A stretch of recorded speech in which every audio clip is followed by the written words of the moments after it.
দিল্লিতে এই কেন্দ্রীয় বকেয়া নিয়ে দাবি দেওয়া জানাতেই কেন্দ্রীয় গ্রামোন্নয়ন প্রতিমন্ত্রীর সঙ্গে সাক্ষাতে গিয়েছিলেন অভিষেক বন্দ্যোপাধ্যায় সহ তৃণমূল সাংসদরা। আর সেদিনের সেই ঘটনার প্রসঙ্গও আজ তুলে এনেছেন সাধ্বী নিরঞ্জন এবং রীতিমতো তোপ দেখেছেন।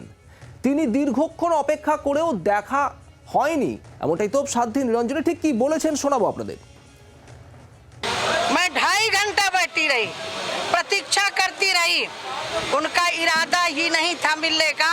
उनका इरादा मैं समझ गई थी कि इनके सांसदों को नहीं मिलना, इनको अभिषेक बनर्जी को नहीं मिलना, इनको अपनी जनता को, अपने कार्यकर्ताओं को मेरे ऑफिस में बैठा करके धरना देने का इरादा था। पश्चिम बंगाल की जनता की परवाह नहीं थी।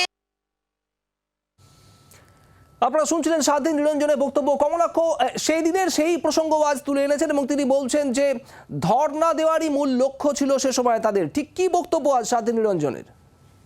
একেবারে কৃষি ভবনে যে বৈঠকের কথা ছিল সেখানে প্রাথমিকভাবে অনুমতি দিয়েছিলেন কেন্দ্রীয় গ্রামোন্নয়ন মন্ত্রী, তেমনটাই তিনি জানিয়েছেন। এবং তারপর প্রথমে 5 জন সাংসদ সেই বৈঠকে যাওয়ার কথা ছিল, পরে তৃণমূল কংগ্রেসের তরফ থেকে বলা হয় 15 জন যাবেন।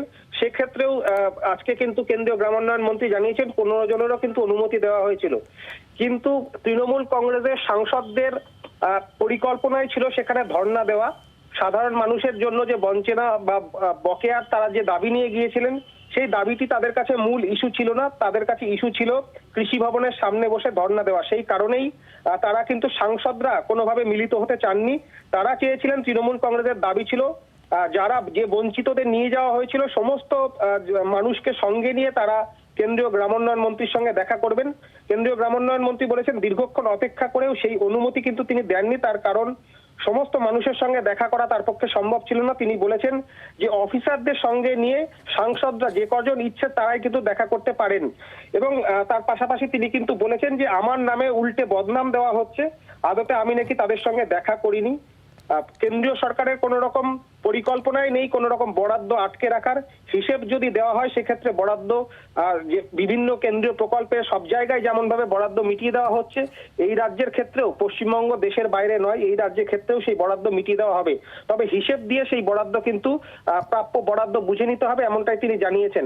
কোন রকম ভাবে দেখা না করার ইচ্ছে তার ছিল না, একমাত্র ধর্নার কর্মসূচি তৃণমূল কংগ্রেসের ছিল বলে তিনি কিন্তু সেই তোপ দেখেছেন। ধন্যবাদ কমলাক্ষ। আর বীরবাহা হাসদা সেদিনকে কৃষি ভবনে উপস্থিত ছিলেন, তিনিও এই গোটা বিষয় প্রসঙ্গে সাধ্বী নিরঞ্জনের বক্তব্যের প্রসঙ্গে তার প্রতিক্রিয়া শোনাবো। অভিষেক বন্দ্যোপাধ্যায়ের নেতৃত্বে সেদিন দিল্লিতে সময় নিয়ে ওনার সাথে দেখা করতে যাওয়ার যে কমিটিটা ছিল তার মধ্যে আমিও ছিলাম। 5টি জায়গায় আমাদেরকে আইডেন্টি কার্ড দেখিয়ে দেখিয়ে নাম চেক করে করে আমাদেরকে ভেতরে ঢোকানো হয় এবং ভেতরে ঢুকে চা মিষ্টি খাইয়ে আপ্যায়নও করা হয়। এবং আমরা তারপর থেকে নাটকগুলো দেখতে পেয়েছিলাম। উনি যেভাবে বলেছিলেন আমাদের নেতা অভিষেক বন্দ্যোপাধ্যায় সেভাবে রাজি হয়েছিলেন, কিন্তু আমরা পরবর্তীকালে যেটা দেখলাম যে উনি আমাদের সাথে দেখা করলেন না এবং আমাদেরকে 3 ঘন্টা 4 ঘন্টা বসিয়ে রাখলেন। আমরা এমএলএ এমপিরা শুধু নয়, আমাদের সাথে সদ্য সন্তানহারা বাবারাও ছিলেন, 100 দিনের বকেয়া টাকার যাদের বাকি ছিল সেই সব মানুষজনও ছিলেন। আমরা সেদিন সাক্ষী আছি, আপনার সেই নাটকের ঘটনার সঙ্গে জড়িয়ে আছি। আপনার যদি সাহস থাকে আপনি সামনাসামনি এসে আমাদের সাথে কথা বলুন। বাংলার আওয়াজ, বাঙালির আবেগ, জি 24 ঘন্টা।